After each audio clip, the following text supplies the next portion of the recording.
एक दिन पहले केंद्र सरकार की ओर से बेरोजगार नौजवानों के लिए राष्ट्र सेवा के सुनहरे मौके का ऐलान किया गया। अगले ही दिन देश के बेरोजगार नौजवान अलग अलग राज्यों में सड़कों पर नजर आने लगे।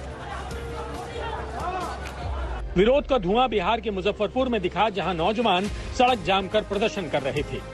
ये प्रदर्शन उन नौजवानों की ओर से किया जा रहा था जो सेना में भर्ती की परीक्षाएं दे चुके हैं, लेकिन अभी तक नौकरी नहीं मिल पाई। 4 साल 5 साल के लिए भर्ती करना चाहते हो, क्या चाहते हैं आप कि 4 साल तक भी हम वेल ट्रेंड हो जाएं और उसके बाद जो है हम बंदूक उठा ले। जब हम अंदर सब कुछ सीख चुके होंगे तो बाहर हमारे पास हुनर क्या होगी? झाड़ू तो करेंगे नहीं भाई। हम 4 साल तो बंदूक चला। 4 साल वाली ऑप्शन का भी विरोध। एग्जाम लो भाई। मुजफ्फरपुर से बेगूसराय तक सड़क पर उतरकर प्रदर्शन कर रहे ये नौजवान सरकार की नई अग्निपथ स्कीम का भी विरोध कर रहे हैं। सबसे पहले उम्र का 17.5 से 21 है। दौड़ हम लोग का निकल गया, मेडिकल पास कर गए, 2 बार एडमिट कार्ड मिला चक्कर मैदान में। बोलता कोरोना काल के लिए आपका एग्जाम कुछ रोक दिया गया, स्थगित कर दिया गया। हालांकि केंद्र सरकार ने अग्निपथ योजना लॉन्चिंग के वक्त भी ये कहा था और अब केंद्रीय गृह मंत्री अमित शाह ने भी भरोसा दिया है कि 4 साल की सेवा के बाद अग्निवीरों को केंद्रीय अर्धसैनिक बलों की भर्ती में प्राथमिकता दी जाएगी।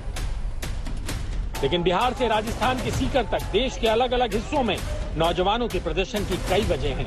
एक तो सेना की बहाली में लेट लतीफी हो रही है, ऊपर से नया नियम लागू होने के बाद 21 साल से ज्यादा उम्र के नौजवानों के हाथ से सेना में भर्ती के रास्ते बंद हो जाएंगे। 4 साल का सिस्टम लगाया है, इसमें 4 साल बाद में यदि 25% को लेंगे उसमें हमारा नंबर आएगा या नहीं आएगा। 4 साल बाद में हम बेरोजगार हो जाएंगे।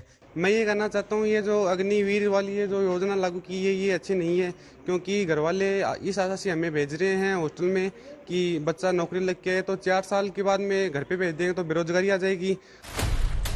राजस्थान के झुंझुनू से लेकर हरियाणा के भिवानी तक ये नौजवान सेना की भर्ती में शामिल होने के लिए पिछले 2 साल से प्रतिदिन वर्जिश करते हैं। लेकिन सेना में खाली पदों और भर्ती की हालत ये है कि भारतीय सेना में 1.25 लाख से ज्यादा पद खाली हैं, जिन पर पिछले 2 साल से बहाली नहीं हुई है, जबकि सेना से औसतन 60,000 सैनिक हर साल रिटायर होते हैं।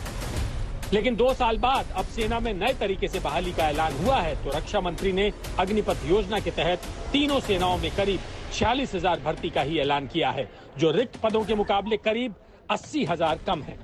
सेना में बहालियों को रोके जाने और अब सीमित संख्या में सशर्त अग्निपथ स्कीम के तहत बहाली से बेरोजगारी पर कितना फर्क पड़ेगा, इसका अनुमान इन आंकड़ों से लगा सकते हैं कि साल 2015-16 में सेना में 31,804 भर्तियां हुई थी और आखिरी बार साल 2019-20 में 80,572 भर्तियां हुई, जबकि इस साल सिर्फ 46,000 भर्तियों का ऐलान हुआ है। भारत में सरकारी नौकरी सबसे ज्यादा सेना और डिफेंस सेक्टर में दी जाती है। ऐसे में इसी सेक्टर में जब 2 साल से बहाली बंद है तो देश में बेरोजगारों की संख्या बेहिसाब बढ़ती जा रही है। CMIE के एक आंकड़े के हिसाब से दिसंबर 2021 तक भारत में करीब 5 करोड़ 30 लाख लोग बेरोजगार थे। इनमें महिलाओं की संख्या 1 करोड़ 70 लाख थी और मई 2022 में बेरोजगारी की दर 7.1% से अधिक थी। विनिवेशीकरण और निजीकरण के दौर में देश में घटती सरकारी नौकरियों से रोजगार का संकट और बढ़ता जा रहा है। ऐसे में बड़ा सवाल है कि सरकार की अग्निपथ योजना तमाम खासियतों के बावजूद क्या भारत में खड़ी हो रही बेरोजगारों की विशाल फौज का समाधान निकाल पाएगी? आज तक ब्यूरो।